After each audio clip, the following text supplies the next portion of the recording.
please subscribe and don't forget to press the bell icon to get notified whenever we upload a new video. The Reserve Bank's Deputy Governor N.S. Vishwanathan today said in no uncertain terms that the central bank stands by the bad loan resolution rules that the central bank issued in February. Hello and welcome to this special show, Breaking Bad Debt. I'm Latha Venkatesh and with me, Ritu Singh.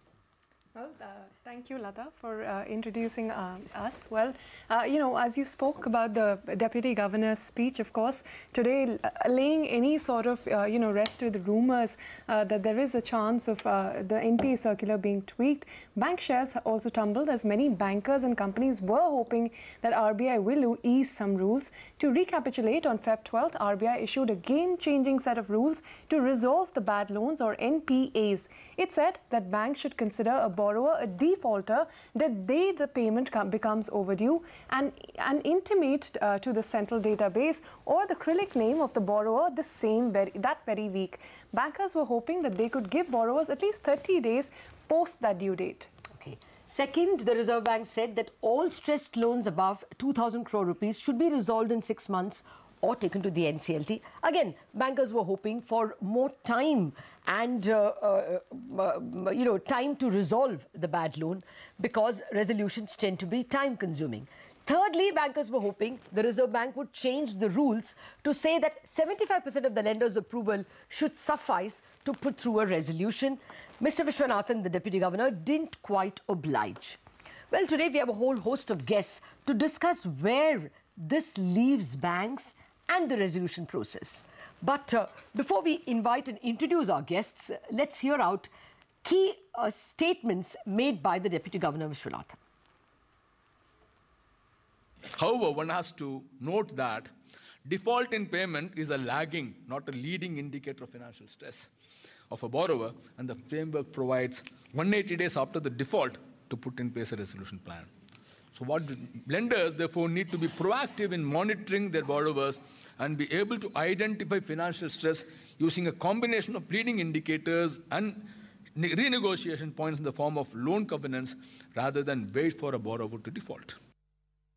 There's a lot of chatter that the new framework mandates unanimity across lenders, but the fact of the matter is the exact opposite. We are not mandating anything on this aspect. In fact, the guiding principle of the framework is to impose as few mandated prescriptions on the process as possible. Okay. So basically, there were 3 things at least on which one was expecting some change. One-day default should not be an important event, and bankers wanted the defaulter to be given probably a month or so. Here, the central bank, or rather Mr. Vishwanathan, has convincingly said that when a corporate bond devolves or the payment on it defaults, immediately the bond is downgraded by rating agencies, and the next time the issuer has to raise money, he has to pay a higher yield because he's downgraded. Why should not the depositor, whose money is being lent as loans, get the same treatment? Well, that's fundamentally the question. Let's first ask Sunil about this. Sunil Srivastava was until a few days back, Deputy Managing Director in charge of stressed assets at State Bank of India. Sunil, that seems fair, isn't it? If the bond buyer is getting such a treatment, should not the banker also demand that on day one default, at least the borrower is put on notice? No, surely, you see, we agree with the steps which have been initiated per February 12th circular, which is also in line with the NCLT and the IBC code. There's nothing wrong with it. See, the fact of the matter is that the bond market and the credit markets are different, and there have been certain practices which have been accepted in the bond market have not been accepted in the credit market, principally on covenant shopping or for price shopping, etc. There has been an unequal information asymmetry between the borrower and the lender. Now, definitely going forward, those systems will need to be set up. Now, no, but Sunil, the title of the speech, is "It is not business as usual for lenders and borrowers." The central bank is saying that so far this culture has prevailed. The depositor who unquestioningly gives uncollateralized money to the banker has not got a good deal. Now let him get the same deal as a corporate bond buyer gets. That's, you know, if they're saying that we have to change cultures, that's a fair deal, isn't it? No, certainly. You see, if you have seen it in the last, after the February 12th circular, we have seen that the larger borrowers are taking steps to zero-day default. Okay. So Zero-day default. So they are paying one day or on the day of the interest application or the day on which the installment is due. So that is true of the larger borrowers who have the wherewithal to do so. And they have survived the worst of time in the last 2-3 years, so they are the survivors. But going down the line, there are certain, inequalities in the system itself where delays in payments can't be ascribed to the borrower. You can very well say that there is a delay in payment by an individual for his electricity connection. But that is not the same thing as the DISCOM paying to a power company. Or for that matter, of authority delaying payments after accepting it and saying that it will be paid in 1 month, extending it to 3 or 4 months. Okay. Over which there is it's an unequal equation, You don't have any control over yours. Yeah. The other fact of life is in business, let's accept a fact that the buyer will pay the supplier money only after he gets his next consignment. And if the next consignment is not there, he'll delay the payment. Yes. Now, does the I agree seller with have you. any control over the buyer? Yeah, I'll just read out the paragraph, so let Mr. Vishwanathan kind of speak for himself. He says, and I quote, "This brings me to the next commentary on the revised framework. One of the general refrains is that there are always delays in payments by buyers, including, rather predominantly, government bodies, and that it could lead to a significant increase in slippages." Now his reply. First, the repayment schedules of loans should take into account such idiosyncratic risks and accordingly be customized to suit the cash flow pattern of borrowers. Second, there must be enough skin in the game from the borrower so that there are adequate buffers to tide over temporary cash flow volatility. The present problem is that banks allow excessively high leverage, thus leaving out any possibility that the borrower can be made to deal with emergencies. I mean, is that reply enough, Sunil? No, I'll tell you. See, the buyer will always commit to paying in 1 month's time. So when the bankers are doing the working capital analysis or taking whatever is the cycle, they take that 1 month and they provide for a buffer of say 10-15 days. Instead of 1 month, if you are being paid after 6 or 7 months, how much capacity do you expect the borrower to have? Okay. Yes, Mr. Srivastava, do stay. It's not a question of, just the borrower. Borrower may have all the faults, but the fact of the matter is all the systems have to be aligned. Okay. You can't be making the banking system absolutely, the perfect system for the perfect regulations for the perfect system. You need to get all the other systems also similarly aligned. So I made a point in the morning, why don't we have the entire bill in this country accepted on the trends? Yeah, well... Let the buyer pay for the default. Mr. Srivastava, do stay on with us. We're also joined by Behram, Vakil of AZB Partners. Mr. Vakil, we've been speaking of one of the aspects, that was widely being debated on the Feb 12 circular. The other one is getting the approval of 100% of the Committee of Creditors, to pass any sort of resolution. Now, you've seen under IBC, getting even a 75% resolution has not been very easy. Here now, the Deputy Governor is clarifying that we never said, there has to be 100% approval. It just has to be unanimous. Now, do you think without the RBI specifying a specific number, 60%, 75%, 80%, will the system work well with these ambiguous guidelines? No, I think that, again, I believe just by memory, I think it's para 19, and he's made it crystal clear because there was this confusion that they are not specifying anything, where if all the banks together decide it should be 51, should it be 60, wanted like the JLF, you all decide whatever you think is fine. I agree. That is exactly what Ritu is saying. In fact, to quote him, he said there is a chatter that the new framework mandates unanimity across lenders, but the fact of the matter is the exact opposite. No, what Ritu and I also would ask is that on their own, bankers cannot put together, or they know the reality. Isn't it better if RBI allows the current mandate? It is 75% in the NCLT. Why not add a line saying... But NCLT also, we are those amendments that are being considered is to bring that also down. Yeah. But there is still a specified, Mr. Vakil, there is still a specified 60-66% limit that you're laying down even in those amended guidelines. Why take it off? Yeah, how is a banker to decide but why whether... you want it to be so prescriptive? I mean, you're saying if you give flexibility and well, then that is simply... See, see, I'm on the depositor's side, and therefore I agree with what the RBI says. I am not a banker. But I mean, how many things can bankers change overnight? At the moment, this prescription has worked. So, I mean, I'm just arguing temporarily on behalf of Sunil and asking if that rule can stay. And it is not really a rolling back or by any means reducing the sanctity of the February 12 rules. So, do you think it's a fair ask? Latha, if I may come in here. Yes, please. You must realize for the larger cases, there are almost 2 to 3 dozen bankers who are in the consortium. And most of the assets are charged on a pari passu basis. So what is mentioned in the RBI speech is that every bank is entitled to restructure their own thing, and as long as they stick to the contract, they will be treated as a performing asset, provided, of course, the rating agencies confirm this. Yeah. Now, when every asset, every cash flow is shared pari passu, can one bank on a suo motu basis restructure its own account without the NOC from the other bankers? It can't. Mr. Srivastava, take your point. You know, just stay on again. We also have the former RBI Deputy Governor, Mr. H.R. Khan, joining us. Sir, you know, RBI has earlier seen the need to put in that 75%. It has seen the need to put in that 66%. Do you think now, without any specifications, where bankers are always fearing that, you know, their questions, their decisions will be questioned later by CBI, CVC, is it okay to leave the system with these ambiguous rules where you're not specifying, you know, what percentage of voting should be required to pass any resolution plan? Will that work, Mr. Khan?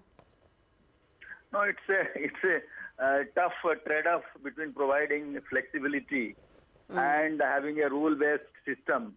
And the way the system has evolved over time, and in the current situation, I would suggest some amount of rule-based approach will help, because bringing so many banks together and bringing consensus, unless there is some framework, in normal course, yes, principle-based could have worked. But in situations like this, I think some rule-based framework will help everyone. Sunil, Mr. Khan is speaking on your behalf, speaking on your side, Sunil. But listen, if I may, on the other side, any way a banker would know that if they deliberately played dog and didn't allow a resolution plan to go, it would go to the NCLT. And as Behram says over there, the majority is now likely to be brought down from 75 to 66. When he knows that anyway he's going to be overruled in NCLT, maybe bankers will get pragmatic and agree to resolution plans. You don't see that happening? See, in the last couple of years, we've been trying to resolve things across 29, 30, 35 bankers. And by the time they get to getting their boards to sanction, it is time to come up with a revised corrective action plan. So that is one of the reasons why these CAPs have never been implemented. Now, if this is the option that, either you agree or we take you to NCLT, the other guys will hold on to the last moment. And then you don't have enough time to implement. So, you know, in which case, probably the majority banks will say, okay, let's take it to NCLT. Well, Mr. Srivastava, so we'll be crowding out the NCLT. On that point, since you're speaking about a time-bound resolution, the 180 days that banks have currently been given to decide whether or not they can come up with the resolution plans, else force the company into NCLT, is that 6-month period sufficient, do you think, in your experience? No, it's not exactly 6 months. It's 6 months plus 90 days, because you have to take the SMA 0 status from the D-date. So it is actually aligned with the IBC. So that's very good. So now going forward, you see, either those cases will be referred to the NCLT right after SMA 2 stage, or the borrowers themselves will initiate corrective action at SMA 0 stage itself. But it should, there is one other aspect to it, that we should not be pushing everything to the NCLT. Because we do not have the equivalent of the voluntary bankruptcy proceedings in India, where because of certain actions on behalf of various authorities, quotas, allocations, etc., these guys will have to go through a process of voluntary restructuring or voluntary bankruptcy. Actually, you know, I'm glad you brought up that point, and I want to ask Behram this issue. Behram, I know you love the IBC and love the IBC process, but speaking dispassionately, can it really take this load? The Reserve Bank is right when it says that morally it can't drag only some people to NCLT, and the process had to, ensure that old defaulters get there if the resolutions don't work. But can it take the load the way in which we're seeing the back and forth on this Binani case, where, the value of the asset is such a foregone conclusion? In a good asset, if you're going to drag things like this, do you think the NCLT will succeed for all cases over 2,000 crore? No, that's a very good and important point. I think definitely, there'll be backlogs, there'll be delays which are already creeping in.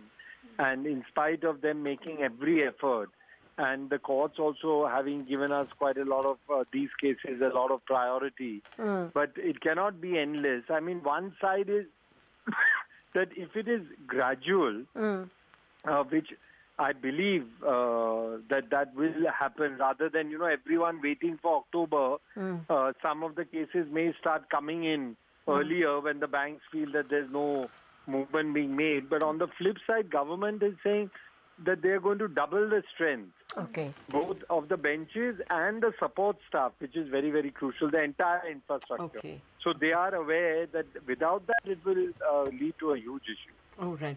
Well, gentlemen, the discussion is just hotting up, but we are told we have to take a break. Please stay on, Mr. Khan, Sunil, Krishnan and Behram Vakil. We are back in a jiffy. We've been discussing the set of new bad debt resolution rules brought in by the Reserve Bank on February 12th. What's changed today? The Reserve Bank Deputy Governor made a speech at the NIBM indicating that the Reserve Bank stands by every clause, thus dashing hopes, widely prevalent hopes, that some of the rules would be tweaked. Joining us or speaking with us on the issue are Sunil Srivastava, former Deputy Managing Director of State Bank of India, Behram Vakil of AZB Partners, Krishnan ASV, the lead analyst at SBI Cap Securities, and Mr. H.R. Khan, former Deputy Governor of the Reserve Bank of India. Well, Behram, I just wanted to ask you, do you think that the Reserve Bank should at least consider tweaking something by way of, bringing in a rule that you have 66% or 75%, some element in terms of allowing the bankers to, rally around? As Sunil says, it is very difficult to get an NOC from the other banks, from the participating banks, to allow one of the bankers to walk out. Well, I mean, I've heard all the speakers, and I'm sure that they'll also be getting this feedback. As I said, I can only reiterate that the idea was flexibility, which has been made very clear. I mean, just like they got together and put down the weightages and the criteria for bid selection, maybe they can all together sit down and say, 60% is good given the experience over the last 17 months in IBC, and they come to that unanimous conclusion and then play that out. I mean, you have so many experts, so they will have a better sense of it. But that keeps, it's a kind of best of both worlds. You keep the flexibility and you decide as a body together. Okay, so the ball is in IBA's court. I think Mr. Srivastava wanted to make a point there.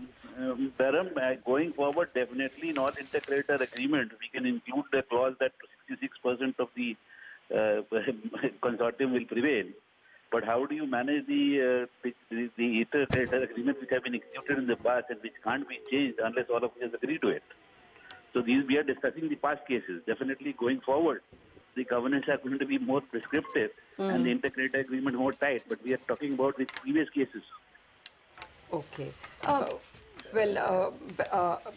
Sunil, which rule do you think, as a banker, you would maximum request tweaking?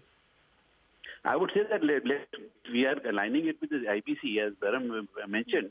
Instead of 75%, if they are reducing it to 65 or 60%, it should be similar here as well. Okay. Well, we have actually Krishnan as well from SBI Caps. Krishnan, if the rules stay as they are, which is what N.S. Vishwanathan's speech seemed to indicate, then how would you rate the banking sector at this point in time? Would you want to not recommend a buy on any of the banking stocks, just want to wait and see how things pan out in the next 2 quarters? Yes, sir. Just the fact that the RBI's revised circular and in its current shape as published on Feb 12th, we would assume that's the base case scenario, and that essentially meant the next 3 quarters are going to be painful in terms of delinquency run rates, right? So I don't envisage too much to change to that baseline scenario. Right? If these measures had come through, if supposing your resolution plan was activated in SMA 1 stage rather than SMA 0 stage, right? Those would be upside risk to then think of. But I would assume that our base case scenario or baseline scenario today would necessarily need to factor in the RBI's 12th circular. Now, Mr. Khan, RBI's Feb 12 circular says that, the minute there is a default in one bank, all of the other banks in the consortium also have to declare that account in NPA and then start that 180-day resolution process. Now, I wanted to ask you, this is something there was a little bit of an ambiguity about. What if a borrower's repayment schedule is different with different banks and, the date for repayment is not the same in one bank as the other? Therefore, if this borrower has not defaulted with the other bank because the date of repayment has not come, is it really fair for all of the banks to be asked to classify him as a defaulter?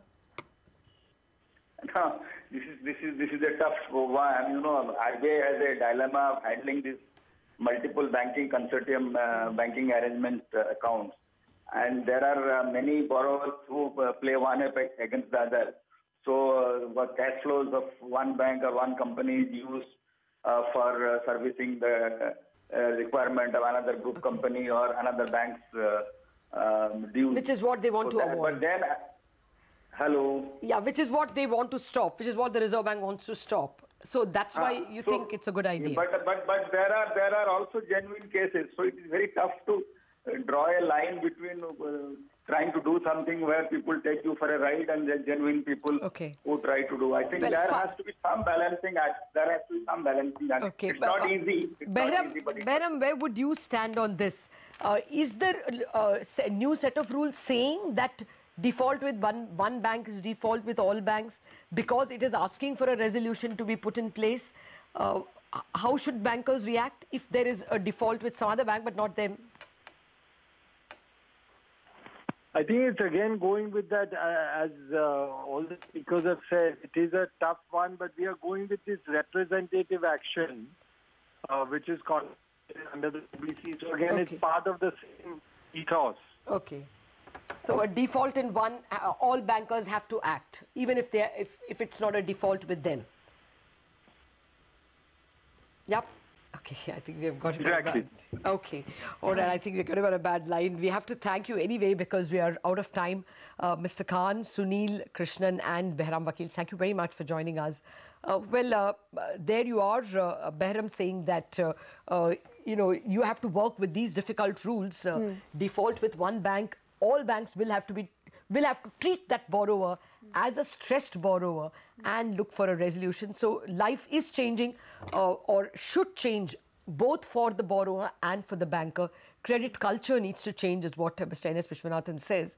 But of course, that's a tough ask. And the sum and substance is that the Feb 12 circular in its current spirit remains and there is no change coming from the Reserve Bank of India. With that completely timed out on this special broadcast, Breaking Bad Debt. Thank you so much for tuning in, but stay with CNBC TV18 for all your news and updates.